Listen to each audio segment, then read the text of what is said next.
A local filmmaker, Nicholas Engen, gives us the inside story on the making of Candy Ojai, a feature-length film set in western Minnesota.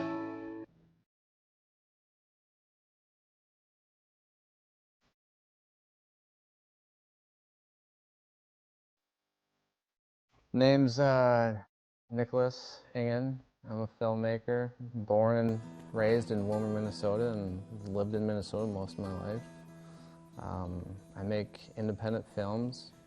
I would almost say independent personal films, because the filmmaking process is it's crazy and it's stressful and it's terrible and it's beautiful and wonderful all at the same time, and it's for me it has to be personal.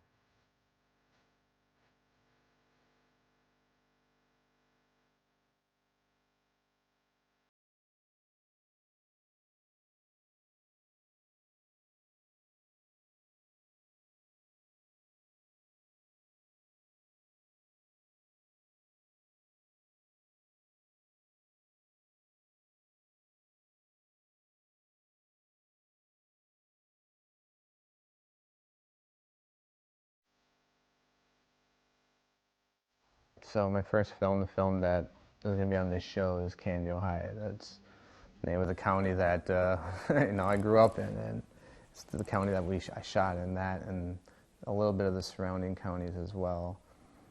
It was massively influenced by growing up here and by me spending a lot of time outside duck hunting and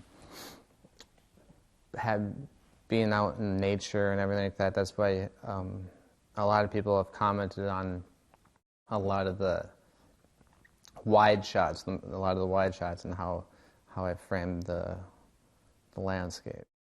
Also the characters, they're not based on anybody per se, but the characters, there's tinges of reality of people I've known, people I've met, and use some non-professional actors who are just local, people who just live in Willmar and Candy County, and who gave the film a good deal of verisimilitude.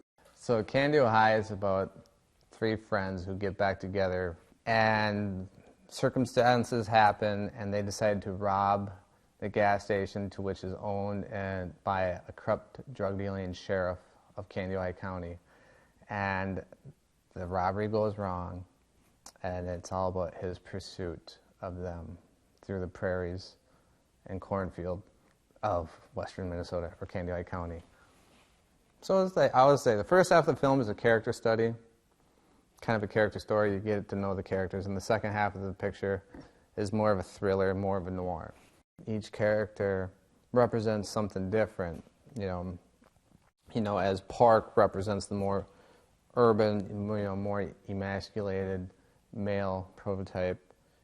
Hermes represents more of the rural, more of the physical, more of the primal, violent, I guess more in touch with the primal sense of our humanity.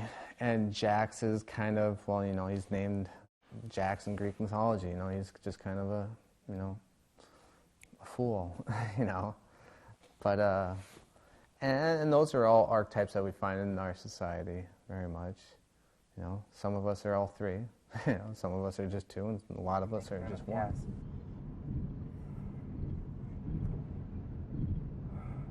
You cannot be raised in, any rural Midwest location, anywhere rural in America or Canada, I don't imagine, and not going, oh, there's a cornfield.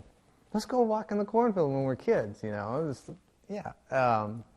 And then the first time you do that, you're completely overwhelmed by this labyrinth of corn. And when you take your 5 steps and you're only 4 or 5 years old, and you're so overwhelmed by the corn and feeling lost. And that emotion very much plays in hand with the main character, and him kind of freaking out when he gets into the corn. But yeah, those are memories that no one ever forgets, There's the one shot of the camera, static camera, low angle, middle of the road, and the sheriff was walking away from us. Now we took the trees, the bits of civilization, we took that and erased it from the background so it not going to look the same if you go there and actually film it. But that to me, that shot, I just found it very fitting for that character because it was very somber and it had a tinge of melancholy, but not too much. And it was so, in the landscape, we made it so sparse that it was very fitting for that character. And it was because it was right there that, you know, we showed this contradiction within the sheriff.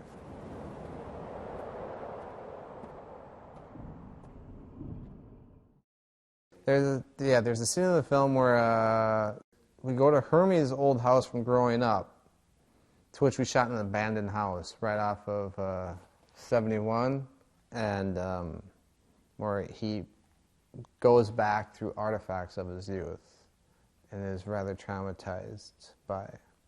And there's some of my favorite shots in the film are in that scene, leading up right before it and then in it.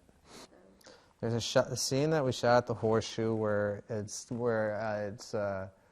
Park and Hermes, and Park introduces Hermes to Jax at the Horseshoe, and it's kind of like, you know, it's like where they all finally unite, and then behind them there's the poster of the three guys who always poke each other's eyes and go, what's their name? Three Stooges. There we go. Yeah, there's the Three Stooges, and they're in like they're in a crazy outfit. It looks like Three Stooges. I could be wrong. I don't know, but it's them, and then there's the Three Stooges behind them, which is just perfect. And it's just kind of like an introduction to Jax, but there's, you know, just kind of stupid sophomore sense of humor with his T-shirt, and you just kind of get a sense of, you know, of just who he is as a person, or his character rather, and, you know, introduce Sheriff briefly, and but yeah, that was what the Horseshoe was, and it was just great. It's always best to use real locations, I always think. Hey, we'll catch up with you later, Jax.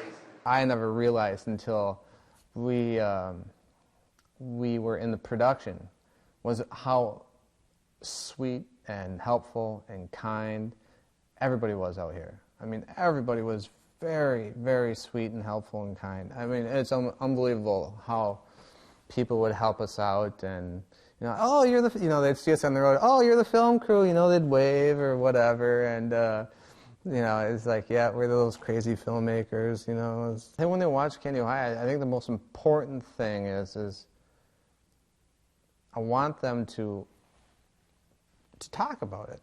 You know, some people aren't going to like it. I mean, that's with every film, and I'm perfectly fine. You know, if I can strike passion with people, and they can go outside the cinema or go outside the home or however they're going to watch it, and talk about it, and if I can hit a nerve, I'd like that. And I want, you know, it's more of a downbeat film. It is, from what conventional cinema today is, or conventional American cinema, rather. But, and there's some long takes, there's some unconventional things, you know. I would like people to sit and watch that film and just go, all right, what is this crazy Nick, you know, what's this guy doing? You know, why is he doing that? Film will be coming out this next year either, and I will figure out how I'm going to distribute it, and I hope everybody goes out and watches it. And as a filmmaker, the only purpose we're alive is to make great films. That's it. That's all that matters in life. Fundamentally, that's it. And it's not, but it's a good little picture, and I think people are going to like it. People have been, by and large, really positive about it, and that's a good thing. And it's not I'm going to come back to this area of the country and shoot another film.